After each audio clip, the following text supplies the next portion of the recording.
Hola, buenas noches. Noche de domingo a lunes. Para nosotros, saben, principio de semana. Vamos a intentar explicarle, centrándonos principalmente en 8 temas, un poco todo lo que está pasando en las últimas horas y puede pasar las próximas semanas, intentando hacer ese análisis de la política española, como hacemos desde hace, lo miramos el otro día, más de 1500 programas, que se dice pronto en este periodo de tiempo. Queremos empezar diciendo una cosa importante. En los próximos días van a ver que ya no tendremos de moderador a Elías. Desde aquí agradecerle a encontrar un trabajo. Vamos a decirlo así de claro, felicitarle. Y no podrá estar atendiendo el chat como estaba moderando. Nos alegramos mucho por su nueva situación. Nos dice que irá apareciendo algún día que tenga libre.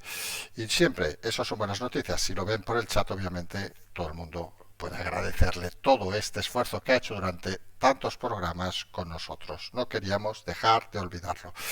Y vamos a hablar hoy, primero de eso que hemos denominado los miedos a la división o la unidad. Saben en este país que si se votara todos digamos a una línea, vamos a decirlo así, solo hubiera tipo, exagerando, si fuera Estados Unidos, el modelo final, que se pudiera votar a derecha o izquierda, vamos a decirlo así, claro, pues las cosas serían bastante más claras. Pero claro, tenemos partidos divididos y el miedo a que aparezcan nuevos actores, nos referimos obviamente a las elecciones de finales de año, pues pone en guardia a todos. Por un lado, ese nuevo conglomerado que podría liderar la señora Olona, de la que hablaremos también hoy, y por otro lado, esa división que parece que hay en Podemos que podría llevar hasta 3 partidos de la izquierda, digamos, a las urnas. Luego iremos con ese acelerón que está tomando Sánchez para diferenciarse cada vez más de Podemos. Aprobará este martes becas juveniles. A 3 meses de las elecciones municipales se ha dado cuenta de que ha de tirar adelante, ya no arrastra, digamos, las ideas de Podemos, sino que empieza a tomar iniciativas para descabalgarlos de una forma clara y contundente. Aprovecha también que va a estar de gira, o ya está en Zaragoza, para dar esas vueltas y esas explicaciones, siempre plano corto e intentando evitar las salidas en público, que parece que no le van a hacer mucha fuerza de comunicación. Luego nos iremos al PP, donde parece que al cumplirse un año pues ha decidido alguien, obviamente hablamos del señor Casado, pues filtrar los chats que no dejan en muy buen lugar a algunos de los lugartenientes del señor Fijó. Hablamos obviamente de la señora Gamarra.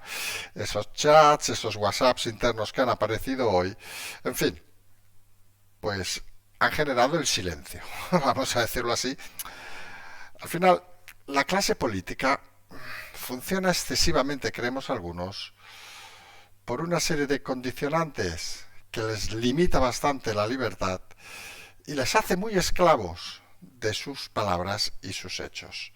Dentro de ese doble PP que tenemos, también parece que han propuesto a un nuevo candidato al Banco de España, el señor Fernando Fernández. Esperemos, de cara a la bondad, digamos, del Partido Popular, que no aparezca alguna cosa rara, porque ya sería súper ridículo, ya fue primero ridículo.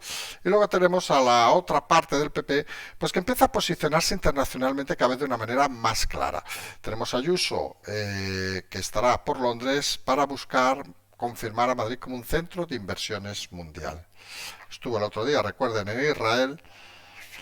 Conceptualmente, vamos a decirlo así, se hace a veces extraño que los líderes autonómicos pues tengan esas agendas internacionales. No parece que sea la función de una autonomía, pero al final en un mundo global todo puede valer. Luego nos iremos a la Unión Europea, que cita a Montero y a yo para hablar sobre ministra de Igualdad y ministra de Justicia, para hablar de la ley del sí es sí. Parece que es que estamos hablando delante de una cosa tan grave que sorprende que aquí parece que a veces algunos, obviamente hablamos de la propia ministra Montero, lo traten como una tontería, ¿no? Es que es de un exceso tan grave de gravedad, vamos a decirlo así de claro, que puedan llegar hasta más de 4.000 personas a ver reducida su condena o estar fuera de la cárcel, y es algo por un error del Ministerio de Igualdad, que por cierto, como insistimos, votó el Partido Socialista también en el Parlamento, en el Congreso, perdón. Luego nos iremos a hablar de esa dimisión de Sturgeon en Escocia, que algunos asocian con el tema de que obviamente debería, porque es la mismo tipo de ley, digamos, que con el tema de que debería dimitir Montero por la ley trans en Escocia. Pero también hay que fijarse en un detalle. Con la desaparición de la líder escocesa, parece que el proceso independentista puede empezar a decaer en Escocia. Y sea una circunstancia parecida en Cataluña. La desaparición de Junqueras, recordemos, hasta el 2031 parece que va a estar inhabilitado, era la única persona que nos puede gustar o no, que saben que tenemos nuestra opinión sobre el personaje, creemos que es un condenado que voy a ir a la cárcel, pero realmente movilizaba y conseguía mover al electorado más independentista. Y tras él, pues parece que no hay nada. Es la realidad que parece cada vez más clara. Luego nos iremos al programa de hoy de Évole y Macarena Olona. Una frase que nos ha gustado de Macarena es que tengo planos del edificio y nadie ataca a quien tiene los planos. En fin, realmente no entremos en mucho detalle porque han hablado de muchos lugares tópicos, típicos. Hay que reconocer que Évole es muy mal entrevistador. ¿Qué quieren que les diga? Tienes delante un Miura y acabas haciendo dos manoletinas y poco más. Y encima se ha puesto nervioso con el tema de ETA. En fin, Macarena, pues a decir lo que iba a decir. Muchos lugares comunes, como decíamos, muchas palabras huecas y parece, según mucha gente, que todo forma parte de esa dinámica de intentar atacar al partido de Vox. Nosotros enteramente pensamos que, lo dijimos desde el primer momento, lo que debía haber hecho Vox siempre con Macarena es olvidar el tema como consejo. Pensamos que se le ha dado demasiada importancia. Han estado muy preocupados toda la noche viendo el programa y han surgido en redes todos los follones de siempre. Miren, nosotros, como insistimos, no es un tema que nos atañe y pensamos que, mire, si alguien está fuera de la política, pues será porque ella quiere. Luego nos iremos a dos noticias económicas. Una curiosa, ha salido una estadística que hay en España, ojo al dato, 700.000 empleados en ayuntamientos. Teniendo en cuenta que España tiene 8.000 ayuntamientos, da que es una media, que ahora se van a sorprender, de 100 personas por ayuntamiento, que es una brutalidad, sobre todo porque ustedes saben que hay muchos ayuntamientos, nada más y nada menos que más de 5.000, que tienen menos de 1.000 habitantes. No tendría ningún sentido un ayuntamiento de menos de 1.000 habitantes, obviamente, tuviera 100 personas trabajando. Y muchos conocen y conocemos ayuntamientos que no tienen a nadie, incluso que el alcalde, hablamos obviamente de localidades más pequeñas, tienen que hacer un gran esfuerzo porque no tienen ni remuneración económica para hacer su cargo. Es decir, con lo cual, la realidad es que muy pocos ayuntamientos acaban teniendo una plantilla enorme que no se acaba de entender, fíjense. En las comunidades, ayuntamientos, comunidad autónoma, Estado. Al final, estamos delante de un país lleno de funcionarios públicos o contratados. Y acabaremos con un tema económico nuevamente que implica la gravedad de la situación que nosotros llevamos denunciando desde hace mucho tiempo de los autónomos y las pequeñas empresas. Nada más y nada menos que en enero han desaparecido, tomen nota, 16.764 empresas, pymes en general. O sea, más de 15.000 pymes han desaparecido en enero. Y nadie, insistimos, ni gobierno, ni oposición, parece que les preocupe. Están con sus batallitas, con sus historias, como si esto no fuera realmente con ellos. Empezamos, si les parece, esta noche de domingo hablando de eso que hemos denominado la división o la unidad.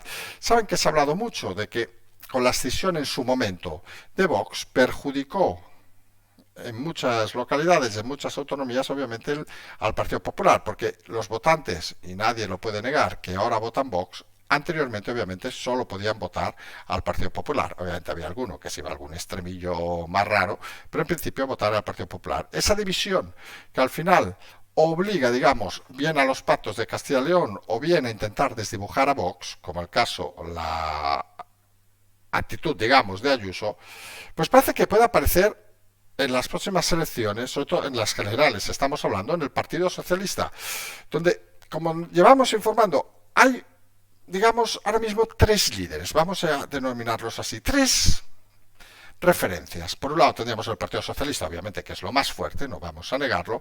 Por otro lado teníamos esa escisión de Podemos, que se llamaría Sumar, de Yolanda Díaz. Y por otro lado tenemos al propio Podemos, que sería en este caso Montero Belarra. Hasta aquí parece que las posiciones están claras. En la estrategia del juego, el Partido Socialista de Sánchez quería o quiere sumar a Yolanda Díaz en eso que nosotros denominamos la coalición de izquierdas. Creo que no lo he leído en ningún medio. Nosotros debemos tirar de la puta bola de cristal que quieren que les diga. Esa coalición de izquierdas, por ese concepto de dividir o unidad, y eliminar de alguna manera a Podemos, que quede totalmente extinguido y fuera de circulación. Ese era el concepto que tenía el Partido Socialista pues hasta hace como quien dice un mes o así, con incluso la ley del sí es sí, con todo eso. Pero parece que las cosas se les están complicando. Saben que a nosotros nos encanta explicar las batallas y luego no siempre se cumplen. Nos acordamos de alguna historia que hemos explicado y que luego en el último momento siempre acaba rompiéndose. Pues aquí el gran problema es la gran capacidad de resistencia que está dando Podemos y que provoca que Yolanda Díaz no se pueda desvincular de Podemos, sería llamada como traidora y no aportaría votos al Partido Socialista, con lo cual se acaba dibujando una triple perspectiva. Y eso es lo peor que puede pasar a día de hoy en unas elecciones. Porque se imaginarán que dividir el voto entre tres, pues favorece al que lo tiene dividido entre dos. Más, obviamente, con la desaparición prácticamente inminente de Ciudadanos, que pocos creen que podrá llegar a presentarse a las generales y en todo caso se presentará seguramente en alguna provincia individual, seguramente Madrid si llega a presentarse, aunque con la debacle que se prevé seguramente no llegará ni a eso. Pero aquí está una de las claves importantes que habrá que hablar durante los próximos días y próximas semanas, que al final la decisión no es tanto, y fíjense el escenario, que se habla mucho más de las disputas, vamos a llamarle así, o de los acuerdos o desacuerdos entre el PP y Vox, que de los acuerdos o desacuerdos dentro de lo que podríamos denominar grupos de izquierda, cuando de cara a las elecciones de final de año, de cara a unas generales, la clave va a venir precisamente en los movimientos de izquierda. Porque está claro que si fueran esa idea inicial del presidente Sánchez y Yolanda Díaz en esa coalición de izquierdas con un Podemos extinguido, marginado a la radicalidad, pues tendría muchísimas posibilidades de sacar unos resultados buenos. Sorprendentemente buenos, vamos a decirlo así de claro. Sería el escenario ideal para el socialismo y es el escenario que están buscando. Pero claro, cuando Podemos se revuelve de la mano de Montero y Belarra y obviamente con las instrucciones del gran líder, el señor Iglesias, y ofrece una resistencia fuerte a ese movimiento de Yolanda Díaz de acercamiento al Partido Socialista, genera las dudas en Yolanda Díaz, que siempre hemos dicho con todo el respeto que no es la más lista del patio, vamos a ser sinceros, ni lo ha sido ni lo será, y le ponen en la duda existencial de que si se arrima mucho al Partido Socialista, quizá la campaña que salía de este Podemos haría que ni el Partido Socialista estuviera interesado en que Yolanda Díaz se acercara a ellos. Porque atraer una traidora, pues quizá no sería positivo. Y fíjense que el debate al final se hace muy curioso, porque al final estamos delante de un debate entre si es mejor, que parece obvio, ir unidos que ir separados. Ya no entramos en los debates que se habló en las últimas elecciones de algunas provincias donde parecía factible, o sería lógico, vamos a decir más la palabra lógico, que algunas ideas políticas, sobre todo estas provincias que se mueven pocos diputados, pues fueran de la mano. Hemos puesto múltiples ejemplos. Pongamos un ejemplo rápido numérico, con números obviamente aleatorios. Si hay 10, 100, vamos a poner el ejemplo de 100. Si hay 100 votos y un partido saca 50, otro partido saca 30 y otro partido saca 20, por llamar de alguna manera, o mejor, 40, 30, 20 y 10, si el de 30 y 10 van juntos, pues se llevarán más. Y al final, este debate de la unidad y división nos lleva a un concepto fundamental en la política española. La fragmentación de los partidos acaba siendo un beneficio o una pérdida, digamos, de la representación real de los ciudadanos. Porque a todo esto obviamente tenemos que sumar en las comunidades donde hay partidos locales o regionales o como quieran ustedes llamarles, donde esa fragmentación es todavía mayor. Y ya no hablamos de las comunidades donde hay 3 o 4 partidos de ese estilo, donde todavía es aún más mayor. Y todos esos escenarios pues ponen a las personas que en principio deben estar pensando en los partidos en la dinámica de que las estrategias han de ser muy claras y contundentes. Evitar la desunión, intentar funcionar con la unidad. Porque al final, aunque se te vaya uno, imagínense las elecciones municipales, por ejemplo, el caso de Cataluña, que se van muchos históricos del PP, aunque sean en localidades menores, pues eso al final acaba siendo una pequeña sangría de votos que se nota de forma manifiesta, porque no se es consciente en muchos lugares de qué capacidad de atracción de votos tiene un líder u otro. Si decíamos que era complicado incluso para el Partido Socialista valorar si la presencia de Sánchez era fundamental o no era fundamental en las elecciones autonómicas, incluso la presencia de símbolos, como hemos empezado a ver en algunos alcaldes socialistas que no usan el símbolo socialista, juegan un poco a aquello que hizo Feijóo en Galicia de no poner el símbolo del PP, era todo Feijóo, Feijóo, Feijóo. Pues parece que ese estándar se está y aparecerá cada vez de forma manifiesta mayor. La renuncia, digamos, a mantener la identidad de partido general. El personalismo en la política, que algunos pensamos que no es lo más adecuado. En todo caso, ese será uno de los grandes debates que vamos a ver en breve, si la división o la unidad, y vamos a ver cómo se comportan en ambos lados. De momento, en el Partido Socialista lo que están apostando es a acelerar, vamos a volver a utilizar esta palabra que nos gusta utilizar, medidas que algunos podrían vincular a Belarra, a Podemos, digamos, intentar acelerarlas para apropiarse de ellas antes de que nadie puede hacerlos. Juegan una cosa fundamental, que por cierto también desarrolla en muchas ocasiones, en el caso del PP, la señora Ayuso, que es que gobiernan. Y Podemos a veces hay la sensación de que no es capaz de entender que también está en el gobierno.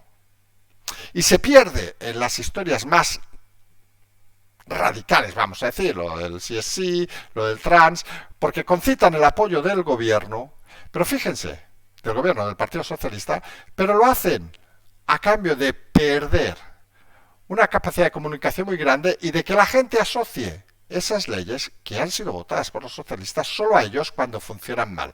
El ejemplo obviamente más claro es la ley del CSI, que ha quedado asociada fundamentalmente a Podemos cuando ha sido votada por el Partido Socialista. Y Sánchez acelera y este martes va a aprobar récord de becas juveniles con detalles que a nosotros nos hace mucha gracia. Vamos a explicar una cosa muy concreta que algunos conocerán o muy pocos conocerán. Ustedes saben que existen, dotadas por la Unión Europea, las becas Erasmus, supongo, que son esas becas que permiten el intercambio entre universidades. Nosotros fuimos de la primera, segunda generación que las hicimos allá en el 91 en Londres, que permiten el intercambio, digamos, entre diversas universidades europeas. Y mucha menos gente sabe que hay un programa que se llama SICUE, que permite el intercambio de universitarios entre universidades españolas. Y lo que menos saben es que ese programa, que algunos creemos que debería ser fantástico, que debería estar muy dotado, que debería ser una cosa fundamental para un país tan diverso como España, que la gente se pudiera mover, pues los alumnos que participan saben qué dotación tienen, 0 euros. Tienen que pagarse todo. Y decimos por experiencia propia. Y eso son las cosas que no se entienden en un país como este. Porque si algo hay que intentar fomentar en este país es la movilidad, si algo hay que intentar apostar en un país como este, es a elementos, a situaciones que igualen a los ciudadanos y que obviamente hace que, por ejemplo, este programa SICUE, no dotado con becas, pues impida que mucha gente pueda realizarlos porque obviamente no puede permitírselos. Esa es la diferencia, lo hemos dicho mil veces, de una democracia fuerte y grande. La igualdad de circunstancias para todos los ciudadanos. Y eso es algo que muchos olvidan en política y que otros parece que no tienen claro. Y mientras Sánchez sigue en esa gira promocional, tiene la promocional interna, digamos, esos vídeos, los de la petanca, los de Parla, los de hablar con el hijo de no sé qué, todo eso, y también tiene la parte de mítines, todo en escenarios pequeños, cerrados, todo buscando la foto de complacencia. El plano corto, la sensación, se usa una palabra que es humanizar a Sánchez. Y cuando uno usa la palabra humanizar a Sánchez, lo que está diciendo con claridad es que la imagen que se tiene de Sánchez en España no es humana. Es de un ser narcisista, de un ser alejado de la calle y de un ser que es incapaz de irse a tomar un café a una calle, a una plaza de cualquier pueblo de España. Esa es la gran diferencia de ser un político cercano a ser un político alejado de la realidad. Recordemos que Feijóo está empezando una campaña ahora precisamente de eso, de salir a la calle, de que la gente lo vea, etcétera, etcétera. Todo cuando coincide con, vamos a llamarle por sus palabras, la filtración desde el entorno de Casado, algunos malvados dirán que desde el propio Casado, de unos WhatsApps de los días de la crisis del PP, donde entre otras cosas se pone y deja en evidencia a Cuca Gamarra, una de las manos derechas del señor Feijóo, donde responde en el chat del WhatsApp del comité de dirección del PP a una frase de Casado: la cuestión es si cuando morían 700 personas al día se puede contratar con tu hermana y recibir 286.000 euros. Era una entrevista, la entrevista famosa le hicieron a Casado en la COPE, y ella le responde en ese chat: gran entrevista con claridad, seriedad y verdad. Y lo tenemos en pequeño, no sabemos si son besitos o aplausos, bueno, unas caritas de esas. Cuca Gamarra. Recuerden, Roma no paga a los traidores. También Javier Maroto: Pablo, siempre ganas cuando además de con la razón hablas con el corazón. Hoy lo has hecho, enhorabuena. Le ha faltado decir campeón.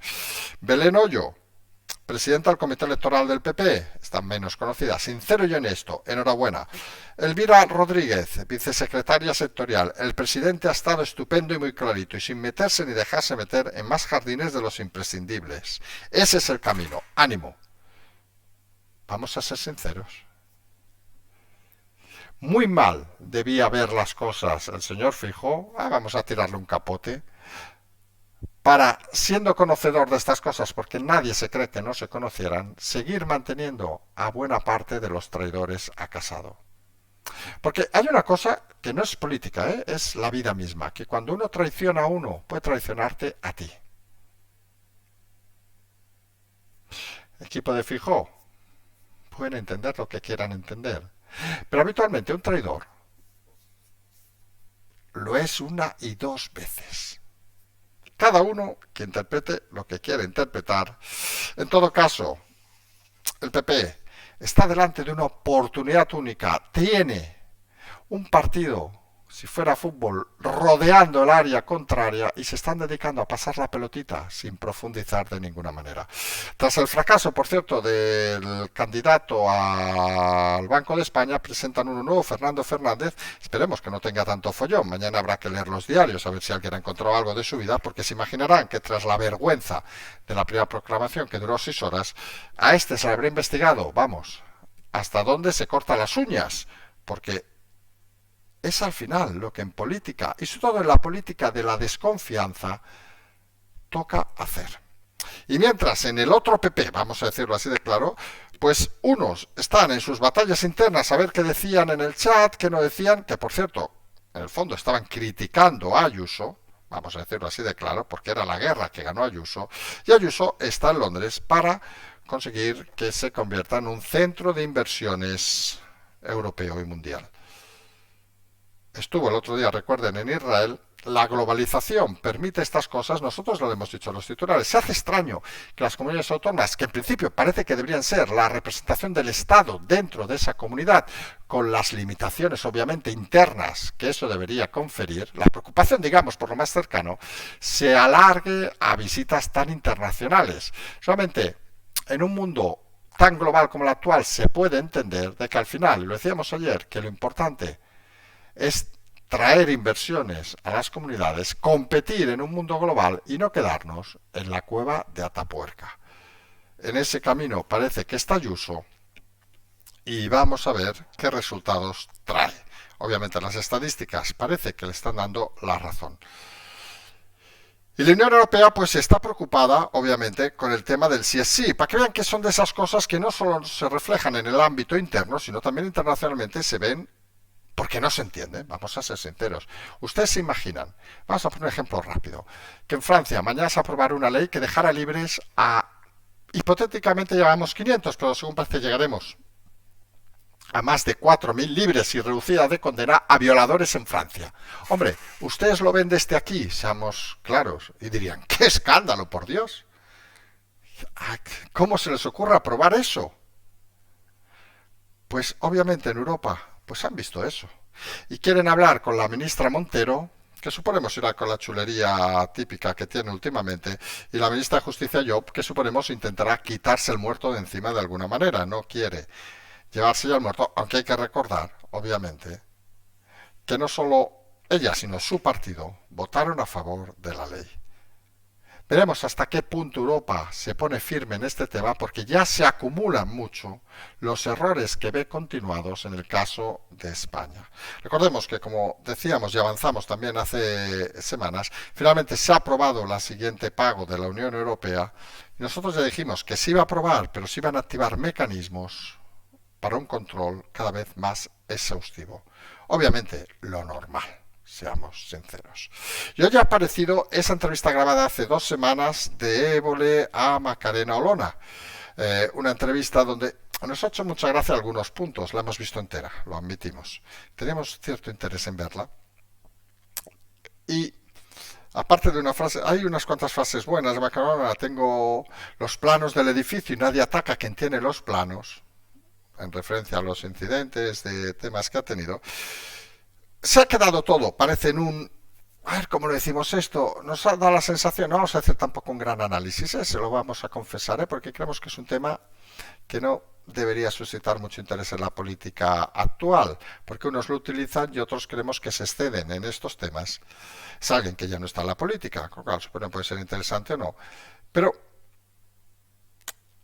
ha habido momentos curiosos. Uno de los momentos curiosos ha sido cuando Macarena, quien haya visto toda la entrevista, ha empezado a hablar de los gestos de Bolaños, de Marlaska, etcétera, etcétera, que si se anudaban la corbata, etcétera, etcétera. Quizá Macarena, que parece que eso lo controla bien, debería repasar mañana la entrevista y preguntarse cuándo se toca la oreja. Ya sé que ahora alguno va a ir a ver el programa otra vez, pero fíjense, ¿cuándo se rasca la oreja Macarena? Son de esas cosas que, con todo el cariño, Macarena, está muy bien explicar a la gente cuando se anuda Bolaños la corbata o cuando se rasca las uñas Marlaska, pero uno debe ir aprendido también. Obviamente, ha tenido la suerte, ya hay que decirlo así de claro, Macarena, que Évole, pues ¿qué quieren que les diga? Es un pobre hombre, es un pobre chico, que no tiene ni pajolera idea de entrevistar, se ha puesto hasta nervioso por el tema de ETA, sin venir a cuento, vamos a ser sinceros, y Macarena ha tirado mucho de lugares comunes. De eso que a nosotros nos ha recordado en cierta manera, vamos a ser sinceros, que parecía que hablara en alguna ocasión como si fuéramos nosotros, porque ha hecho muchos lugares comunes, los políticos, no sé qué, los diputados, no sé qué, no sé cuánto, y al final son frases bonitas, pero claro, son frases que cuando has participado de todos esos temas y no has cambiado las cosas, pues se hacen cuanto menos extrañas. No sabemos exactamente cómo definirlo, pero seguramente, y en eso sí que estamos de acuerdo con Évole, que Macarena tiene su propio proyecto, que se irá para las elecciones generales, y volvemos al inicio, es decir, una tercera división, en eso que hemos denominado división o unidad, una tercera división del voto de centro-derecha, pues puede ser precisamente una buena noticia para la izquierda. Porque al final imagínense la situación más esperpéntica que podría pasar, sin contar los partidos regionales, que hubieran las elecciones. Sumar, socialistas, Podemos, Vox, Macarena como se llame y PP. Sería todo tan fragmentado, sería, y lo vamos a decir con claridad, tan poco serio, que seguramente el desastre que saldría de esas elecciones es lo que se merecería un país con unos políticos como los que tenemos. Y hay que decirlo así de claro. No se puede trabajar desde la venganza, no se puede trabajar desde la ambición personal, vendiendo que espero que me llamen los ciudadanos. Y obviamente la señora Macarena puede presentarse cuando quiera, más faltaría. Los señores de los otros partidos también más faltaría. Por cierto, ha disparado por el tema de una fundación que suponemos que se investigará, por unos 4 millones. Y es esa sensación extraña de hacer el juego, no se sabe muy bien a quién. Nosotros lo hemos dicho más de una ocasión. Cuando era diputada hemos defendido en muchas ocasiones a Macarena. Hemos dicho que no entendíamos cuando se fue. Y no somos de los que la vamos a criticar, y ella lo sabe, en ningún momento. Respetamos profundamente, cada uno puede hacer lo que quiere, como si mañana nosotros nos vamos y cancelamos el programa, no tenemos que dar explicaciones a nadie. Pero a veces esa necesidad imperiosa de hacer el circo, y eso sí que se lo hemos criticado, no acabamos de verlo, porque... Y ponemos el ejemplo que hemos puesto en su momento, cuando empezó todo este tema. Si Macarena se hubiera retirado de la abogacía del Estado y de aquí 4 meses, con el fracaso de Vox en las elecciones municipales y autonómicas, el supuesto fracaso de Vox, que es lo que juega Macarena, hubiera dicho, esto no puede ser, habría que formar otro partido. Se hubiera llevado mucha gente. Con todo el circo que ha montado, no sabemos exactamente qué público puede atraer, pero hay una cosa que debe tener clara Macarena, que su votante en mayoría debería venir de Vox. Solamente el votante de Vox que se mueve entre el 6 y el 7, también hay que decirlo. Y no sabemos si ese votante le genera ilusión los vaivenes de Macarena de estos días, semanas y meses. Habrá que verlo en unas elecciones y habrá que ver también qué recursos tiene, porque al final nadie se sorprenda, la política funciona mucho por los recursos económicos que tengas detrás para poder hacer buenas campañas por todo el país. Y decíamos, dimitió estos días la primera ministra de Escocia, Sturgeon, que muchos asocian por la ley trans, que debería ser el camino que debía marcar a la ministra Montero en España, que obviamente Montero creemos que no sabe ni dónde está Escocia, vamos a ser sinceros. Cuando debió ir en el Falcon ¿cómo se llama? A Estados Unidos, debían decir, mire, aquello que queda a la derecha es Escocia, y debe decir, qué chulo, pero poco más, no creemos que tenga mucho más conocimiento esta mujer. Pero algunos lo que vemos en este movimiento no es solo eso, que es un tema más puntual y local, sino algo que simultáneamente funcionaba en Escocia y en Cataluña, que era que este personaje representaba el independentismo con más fuerza en Escocia. ¿Qué es la casualidad que sucede en Cataluña con el señor Junqueras? Que nadie crea que ese es Puigdemont quien representa el independentismo a estas alturas. No pinta nada Puigdemont, vamos a ser sinceros. Junqueras era el último mohicano, vamos a decirlo así, con fuerza del mundo independentista en este periodo. Ojo, que no decimos que aquí 20 años aparezca alguien y vuelvan a montar un pollo, porque es un tema insolucionado, de momento, sin solución. Y podría darse la circunstancia de que la caída de Sturgeon y la caída de Junqueras, recordemos hasta el 2031 no puede presentarse, sea el fin de estos movimientos, nosotros lo decimos sin ningún problema, medio fascistas, identificarios, muy locales en Europa. Es curioso, porque al final, por una circunstancia y por otra, un tema, obviamente, de una mala gestión, el tema de la ley trans en Escocia, en el caso de Cataluña, España, por un tema, obviamente, de ser unos delincuentes confesos, vamos a decirlo así, claro, acaben ambos fuera de circulación. No es fuera de circulación, pero hoy ha salido una estadística que hay 700.000 empleados en los ayuntamientos de España. Vamos a ir acabando ya. Hay que contar que en España hay 8.100 y pico ayuntamientos aproximadamente, de los cuales 5.000 tienen menos de 1.000 habitantes, es decir, apenas hay 3.000 con más de 1.000 habitantes. Y claro, que haya 700.000 empleados en los ayuntamientos, quiere decir que la media en toda España son de aproximadamente 100 empleados.